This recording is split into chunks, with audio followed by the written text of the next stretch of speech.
Coucou tout le monde, c'est Aurélie, bonjour et bienvenue à chacun de vous. Eh bien j'espère que vous allez tous très bien. Alors on se retrouve pour faire encore ensemble des cartes de nouvelle année.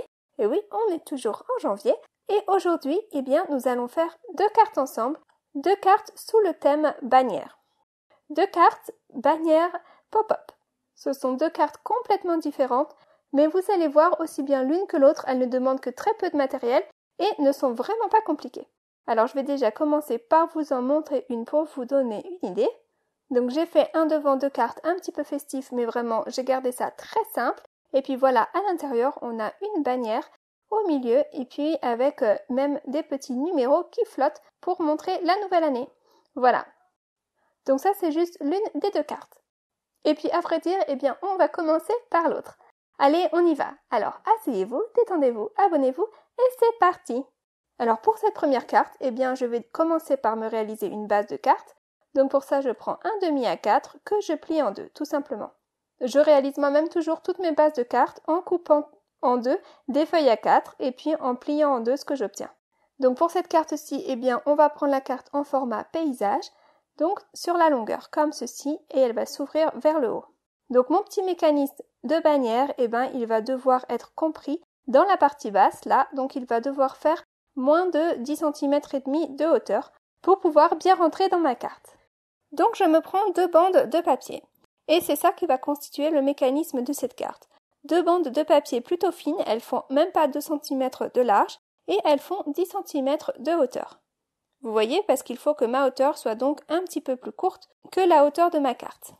Donc une fois que j'ai ces deux bandelettes de papier, eh bien je vais simplement venir les replier en deux pour donner plus de rigidité.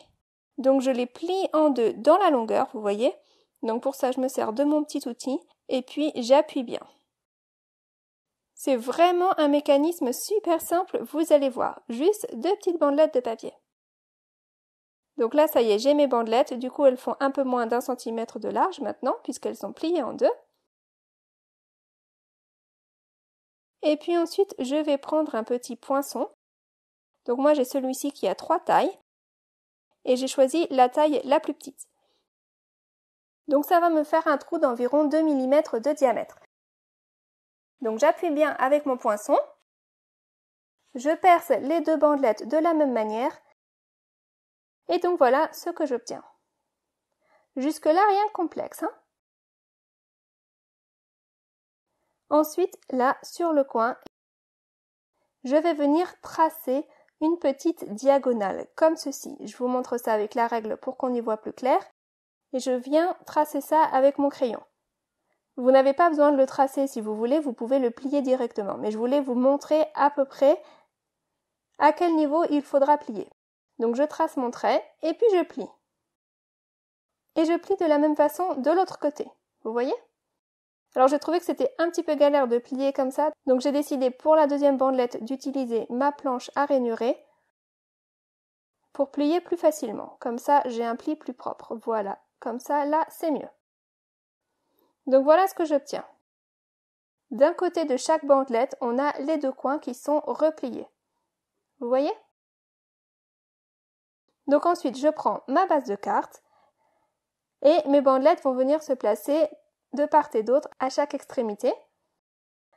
Et à chaque fois, je vais mettre la pointe vers l'intérieur de la carte. Donc, je place ma bandelette à environ 2 cm du bord, la pointe vers l'intérieur de la carte, en plaçant bien ma pointe sur le trait du milieu de la base de carte. Donc, je mets de la colle déjà d'un côté, je replie la carte par-dessus, j'appuie bien, et je soulève. Et je fais la même chose de l'autre côté. Je mets de la colle sur le petit bout que j'ai replié. Je ferme la base de carte et j'accompagne le mouvement en soulevant. Et j'appuie bien. Et vous voyez? Donc quand je ferme, on a notre petit pilier qui vient se cacher à l'intérieur. Et lorsque j'ouvre, il se redresse. Donc là, mon pilier, il est vraiment pas très large. Donc du coup, la surface pour coller, elle est toute petite. Donc il vous faut une bonne colle. Mais une fois que c'est collé, eh bien ça tient bien, ne vous inquiétez pas. Et je vais faire la même chose de l'autre côté. Donc je prends mon pilier, je mets bien la pointe vers l'intérieur et j'en colle la partie repliée. Je ne veux pas qu'il y ait trop de colle non plus, donc j'enlève l'excédent s'il y en a, sinon ça va baver. Et puis je ferme la carte et j'appuie. Et je fais la même chose de l'autre côté. J'encolle la partie repliée, je ferme et lorsque j'ouvre, j'accompagne bien le mouvement. Et voilà. Donc on a deux petits poteaux qui se redressent lorsque l'on ouvre la carte. Alors c'est pas évident de vous montrer vue de dessus, mais lorsque l'on est en face, on a vraiment un bel effet. J'essaye de pencher ça pour vous montrer, mais voilà. Donc maintenant, lorsque ma carte est ouverte et que mes deux poteaux sont donc redressés, eh bien je vais pouvoir venir tendre un fil entre ces deux poteaux. Donc j'ai été prendre un petit ruban vert clair, tout fin, et je viens mesurer la distance entre mes deux poteaux pour savoir à peu près quelle taille mon fil doit faire. Et donc j'ai mesuré qu'il faisait environ 18 cm de longueur. À vrai dire, je l'ai raccourci un petit peu par la suite, je crois qu'à la fin il faisait plutôt 17 cm. Mais ça, à vous de voir, vous adaptez ça en fonction du résultat que vous aurez obtenu sur votre carte. Donc maintenant, eh bien, je vais pouvoir venir faire les petits fanions qui vont décorer mon ruban. Donc pour ça, eh bien, je vais venir tracer des losanges. Donc je vous montre la taille que moi j'ai tracée. Bien sûr, ces tailles-là peuvent être adaptées comme vous le souhaiterez. Moi, j'ai voulu des petits fanions assez petits aujourd'hui. Donc ensuite, je prends simplement mes ciseaux et je découpe. Et puis une fois que mon losange est découpé, je peux le replier en deux et voilà donc mon petit fanion, ma petite déco, qui va pouvoir venir se mettre sur mon ruban. Donc j'ai été en découper plusieurs, j'en ai découpé 9 en tout. Si vous faites des petits drapeaux plus grands, vous aurez besoin d'en découper moins. Moi j'en ai fait des assez petits, donc j'ai dû en découper 9. Donc j'en ai découpé 3 bleus, 3 gris et 3 verts clairs. Ensuite je prends un set de tampons alphabet et je vais venir tamponner mon petit message. Mais avant de tamponner mon message, je mets mes petits drapeaux dans l'ordre parce que j'ai peur que je m'embrouille sinon. J'ai envie d'avoir un ordre de couleurs et d'alterner les couleurs. Donc je prépare bien mes fanions et puis une fois qu'ils sont bien dans l'ordre, eh bien je vais pouvoir venir tamponner chaque lettre. Alors c'était pas évident à tamponner parce qu'ils sont pliés en deux, j'aurais dû tamponner ça avant de plier. Mais tant pis, je prends mes petits post-it là. Je viens scotcher ça sur mon plan de travail et voilà, une fois scotché, ça ne bouge plus, c'est parfait. Et puis je viens tamponner. Et ainsi de suite, je viens tamponner chacun des petits drapeaux. J'ai choisi d'écrire déjà 2022. Après, bien sûr, vous mettez le message qui vous plaira. Donc voilà ce que j'obtiens. Donc maintenant, eh bien, je prends mon ruban et puis je vais pouvoir venir coller mes drapeaux par-dessus. Donc je prends ma colle Tombow que j'aime bien, elle colle vraiment très bien. Je viens encoller mon fanion, je viens le glisser autour de mon ruban, j'appuie bien et puis voilà, c'est collé. Et puis pour pouvoir bien positionner mes drapeaux les uns par rapport aux autres, j'ai décidé de coller le premier et puis le dernier. Et puis comme ça, les autres, je pourrais les mettre au milieu et évaluer les distances plus facilement. Donc voilà, je les colle tous un par un et voilà donc ce que j'obtiens. J'ai ma petite bannière qui est prête et je n'ai plus qu'à venir l'accrocher à ma carte. Donc je récupère ma carte et donc c'est pour ça que tout à l'heure, eh bien j'avais percé des trous sur les poteaux. Je vais pouvoir maintenant venir y insérer mon ruban. Alors je vais déjà faire un petit nœud de chaque côté tranquillement et puis ensuite je vais venir bloquer le fil à l'aide d'un morceau de scotch tout simplement. Je n'avais pas envie de faire un double nœud ou quoi que ce soit pour attacher mon fil. Sinon, ça aurait fait beaucoup trop épais dans ma carte. Donc, j'ai simplement mis un bout de scotch et du coup, ça tient sans épaisseur. Donc voilà l'intérieur de ma carte. Alors, mes petits drapeaux, ils sont vraiment tout petits. Après coup, je me suis dit que j'aurais dû en mettre moins et faire un message plus court. Mais bon, tant pis, je l'ai fait comme ça. Et puis, c'est pas mal non plus. Et puis, quand je referme ma carte, eh bien, tout vient se ranger à l'intérieur. Alors, pour le dessus de carte, j'ai décidé de faire ça très simple aujourd'hui. J'ai ce classeur d'embossage que j'ai acheté chez Action il y a quelque temps. Il est très bien parce qu'il est très festif. Et j'ai donc été y mettre un morceau de papier à l'intérieur. Alors vous voyez, je l'ai bien mis dans le bon sens. Je l'ai mis dans la longueur. Parce que si vous le mettez dans l'autre sens, eh bien, ça n'ira pas avec le sens de notre carte aujourd'hui. J'ai été hors écran préparer un petit personnage. Je l'ai tamponné et colorisé. Et puis je vais venir coller ça donc au centre de ma carte. Donc je vous montre la planche de tampons sur laquelle j'ai pris ce personnage. Voilà, c'est une planche de tampons de chez My Favorite Things. Je viens placer mon personnage bien sur le centre de mon panneau. Et puis je vais vous montrer un petit truc. Donc ça c'est le feutre avec lequel j'ai colorié le chapeau. c'est le feutre le plus foncé des turquoises que j'ai utilisé. Et je vais, avec ce feutre-là, me créer un petit morceau de papier assorti à mon personnage. Parce que j'avais pas de turquoise qui aille bien avec et j'avais envie de faire une salutation dans les mêmes tons. Donc je me crée mon petit morceau de papier et puis comme ça je peux y tamponner ma salutation. J'ai choisi de la tamponner avec de l'encre Versamark et faire de l'embossage à chaud avec une poudre blanche. Donc voilà, je mets maintenant mon devant de carte par-dessus pour décorer ça. Ça reste blanc, j'aime bien avoir des cartes blanches, mais ça rajoute un petit quelque chose et ça habille le tout. Et puis je viens coller mon personnage, ma salutation. Et puis pour finir le tout, je viens rajouter quelques brillants. Vous me connaissez, j'ai pas l'impression que mes cartes sont finies tant qu'il n'y a pas quelques brillants ajoutés à la fin. C'est la petite touche finale. Donc je mets mes brillants en place, je les colle et puis pour rajouter encore plus de brillants, je prends mon Wick of Stella et je viens colorer le bonnet et puis la petite bannière que tient mon personnage. Voilà. Alors c'est difficile de vous montrer ce brillant-là à la caméra, mais bon, je vous assure, il est là. Donc voilà mon devant de carte. Et puis lorsque l'on ouvre la carte, tada! On a cette impressionnante bannière qui apparaît. On ne s'y attend pas, il y a vraiment un effet surprise. C'est vraiment très sympa. Donc voilà, ça c'est notre première carte, on a déjà terminé. À vous d'adapter ça comme il vous plaira, pour l'occasion qu'il vous plaira. C'est pas du tout obligé que ce soit pour la nouvelle année, hein. Ça peut s'adapter pour un anniversaire ou pour n'importe quelle chose que vous aurez envie de célébrer dans la vie. Voilà. Et puis vous avez vu, c'est vraiment une carte qu'on a fait avec 3 fois rien, quelques morceaux de papier, un petit ruban, de la colle, et puis voilà. Donc voilà pour notre première carte. Alors pour cette vidéo aujourd'hui, eh bien j'avais envie que ce soit le thème bannière, donc je vais vous présenter une autre carte sur le même thème. Alors c'est pas tout à fait une bannière à l'intérieur, vous avez vu, je vous l'ai montré au tout début de la vidéo, mais quand même un petit peu. Donc je me suis dit que j'allais mettre ces deux cartes ensemble dans la même vidéo, et puis comme ça, eh bien ça vous donnera plus d'idées. Donc cette fois-ci, donc pour cette deuxième carte, eh bien je vais prendre ma base de carte en format portrait. Donc c'est comme tout à l'heure, hein, c'est 1,5 à 4 que j'ai plié en deux, ça nous donne une base de carte de 10,5 x 15 cm environ.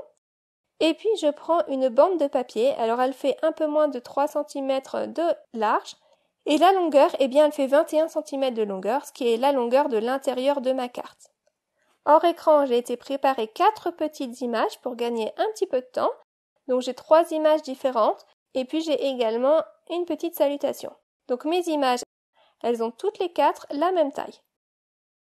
Et j'ai été également préparer quelques petits rectangles. J'ai choisi du papier noir pour ces rectangles-là. Et mes rectangles, ils font 5 cm de large x 6 cm de hauteur.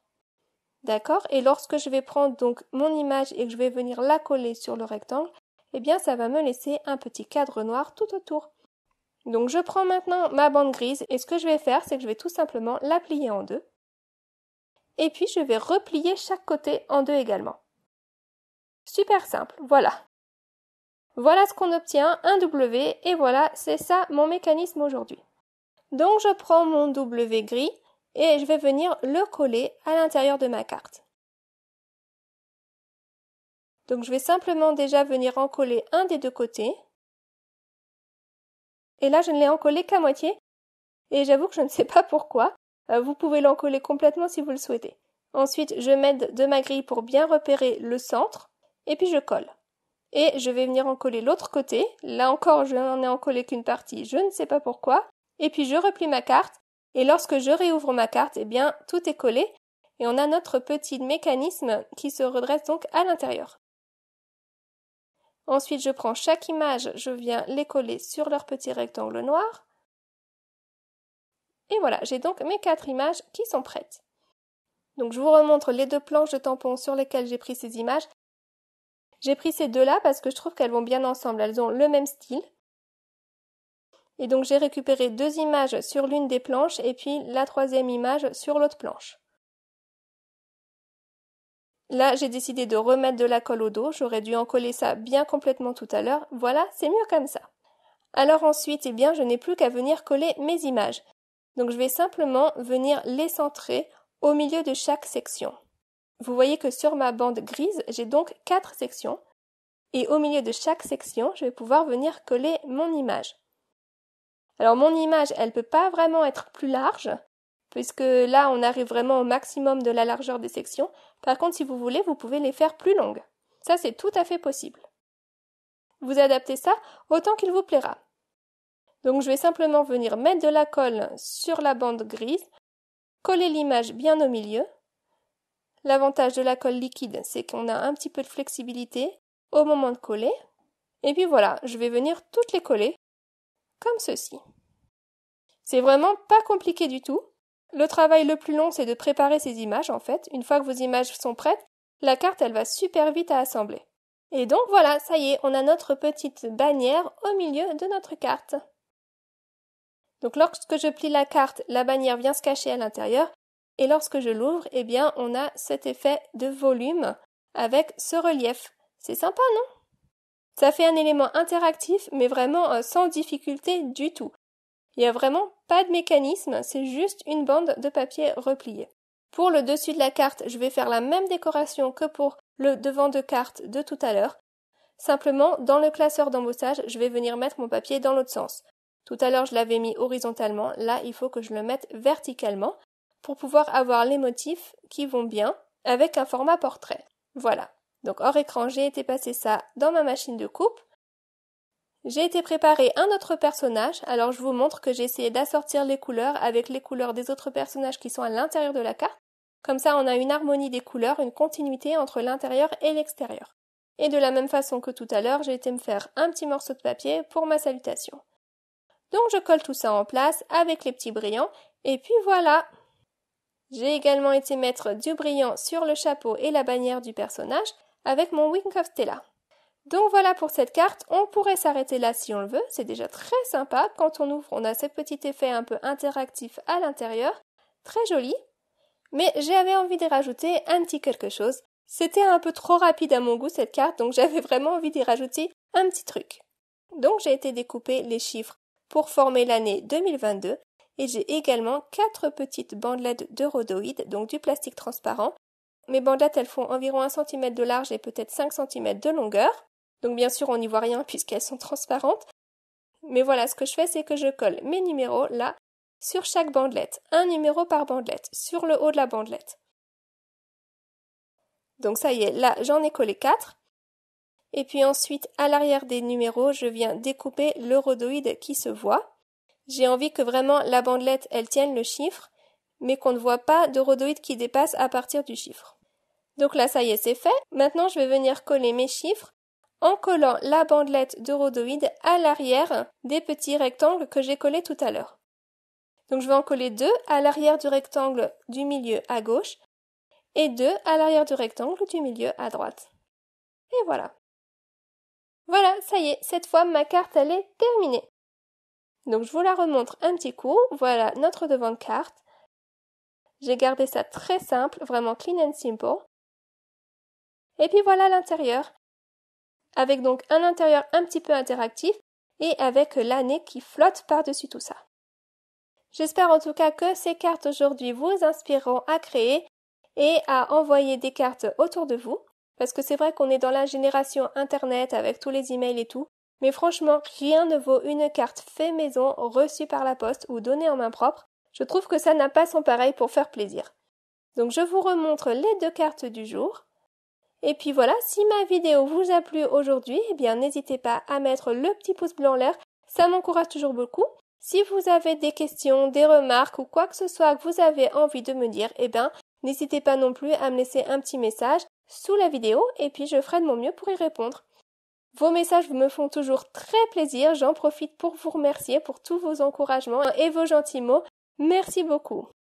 Je vous souhaite à tous et à tous un très bon week-end créatif. Créez, partagez, faites plaisir autour de vous. Faites plaisir à vos proches. Prenez soin de vous et prenez soin d'eux. Passez également une très bonne semaine. Et puis quant à moi, eh bien je vous retrouve samedi prochain pour une nouvelle création. À très vite, gros bisous, bye bye.